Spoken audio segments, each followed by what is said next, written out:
எல்லா மார்க்ஸும் டெஸ்டா போச்சுன்னா அப்புறம் எதுக்கு அதை நம்ம குடிக்கணும்? அதனால தயவு செஞ்சு நீங்க எல்லாம் குடிக்கவே மாட்டீங்க, சத்தியமா சொல்றேன். உங்க முகத்தெல்லாம் பார்த்தா ரொம்ப அழகா இருக்கு. எல்லா பேருமே ஒரு ஸ்கூலுக்கு சூப்பரா கிளம்பி வந்துருக்கீங்க. உங்களை பார்க்க பார்க்க எனக்கு ஆசையா இருக்கு. அந்த கனகாம்பரம் பூ வச்சு லாஸ்ட்ல இந்த 3வது பொண்ணு உட்காந்துருக்குங்களா, அவங்க எல்லாம் அப்படியே பார்க்க பார்க்க ஆசையா இருக்கு. அந்த பொண்ணெல்லாம் பையனும் தகவல் சொல்லணும். 100க்கு போன் அடிப்பியா நீங்களா? உங்க வீட்டுல போன் வாங்கி உட்காந்து சொல்றீங்க. அதே மாதிரி இந்த மொபைல் போன் யூசேஜை நீங்க குறைச்சிக்கணும்.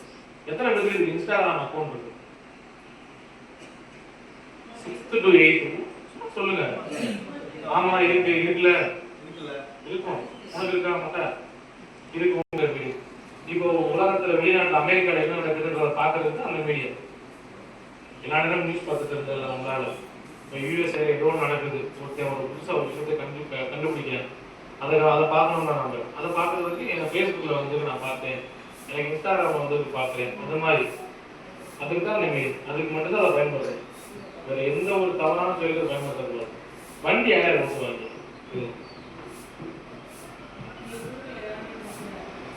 எல்லாருமே ஓட்டுவாங்க. 2 வீலர் ஓட்டிட்டு வரக்கூடாது. முதல்ல நான் நிறைய டைம் பார்த்துருக்கேன். இதில் வந்து ஒரு கெட்ட விஷயம் என்னன்னா, அம்மாவை பின்னாடி உட்கார வச்சு குழந்தைங்க வண்டி ஓட்டு தருவீங்க. நீங்க கண்டிக்க இல்ல எங்களை கண்டிக்க முடியாது, சரிதானே? அவங்க கண்டிச்சாங்கன்னா சின்ன பசங்க வண்டி ஓட்ட மாட்டீங்க.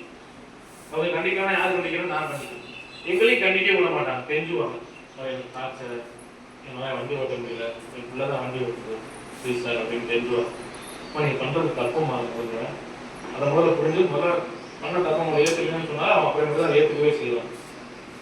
குறிப்பா அம்மாக்கள், அப்பா கூட தவறு பண்றது, அம்மா தான் தவறு பண்றாங்க. போய் டியூஷன்ல போய் கூட்டிட்டு வரதுக்கு சங்கடமா இருக்கு. உங்களுக்கு உள்ள விட்ட பிள்ளை டியூஷனை கூட்டிட்டு வர்றதுக்கு வண்டியை கொடுத்து அனுப்பி விடுறாங்க. டியூஷனுக்கு போற வழி ஏதாச்சும் ஒன்னாச்சுன்னா என்ன நடக்கும்? நான் ஒரு பையனை கொடுத்தேன், ட்ரிபிள்ஸ் பேக் மாட்டிட்டு ஸ்கூல் யூனிஃபார்ம் கூட போனேன். யாராச்சும் எடுத்து போட்டோ எடுத்து இதுல வெளியிட்டாலும் எப்படி இருக்கும்? நியூஸ்ல போட்டாங்கன்னா தேவக்கோட்டையில் மாணவர்கள் அராஜகம் அப்படின்னு கூப்பிடுவாங்க நியூஸ்ல, ஸ்கூல் யூனிஃபார்ம் போனேன். ஸோ எல்லா நம்ம பண்ற எல்லா ஆக்ஷன்ஸுக்கும் ரெஃப்ளெக்ஷன்ஸ் இருக்கு. ஸோ சோசியல் ரெஸ்பான்சிபிலிட்டிஸோட நடந்துக்கணும், சமூக அக்கறையோட நடந்துக்கணும். சமூக அக்கறைங்கிறது நம்ம வந்து யாரையும் புண்படுத்தாம, நம்மளோட சந்தோஷமே யாரையும் புண்படுத்தாம, சமூகத்தின் மேல அக்கறையோட இருந்து செயல்பட்டு சில விஷயங்கள் நம்ம கேரி அவுட் பண்ணிப்போம்.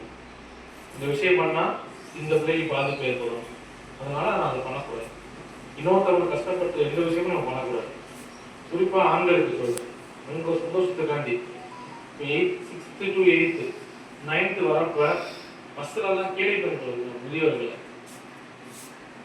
நானே பண்ணியிருக்கேன். அதனால நான் சொல்றேன், நான் பண்றது தப்புன்னு தொடர்ந்து நான் சொல்றேன். கேள்வி பண்றது பெரியவர்கள், நம்ம வீட்டுல தாத்தா பாட்டியில மரியாதை குறைவா பேசுறது, அப்படின்றது. அப்புறம் அம்மாக்கள் அப்பாக்கள் மதிக்கிறது கிடையாது, அப்பா சொல்ற அறிவுரையை கேட்கறது கிடையாது. இந்த விஷயமும் கேட்காம இருக்கிறதுனாலதான் நம்ம ஊதாரியா போயிருக்கோம். இப்ப கொலை குற்றங்கள் பண்றவங்க எத்தனை வயசுக்காரங்க தெரியுமா? 14ல இருந்து 23 வயசு தான் கொலை பண்றாங்க. எல்லாம் வந்து உங்க அன்னைய வயசு தான் இருக்கு. இந்த வயசுல இருந்து நம்ம திரும்பி தேவையில்லாத விஷயங்களுக்குள்ள, தேவையில்லாத பழக்க வழக்கங்களுக்குள்ள போகாம சமூகத்தின் மேல அக்கறை வச்சு சமூகத்துக்காக வாழணும். சரியா? வாய்ப்பளித்த அனைவருக்கும் நன்றி.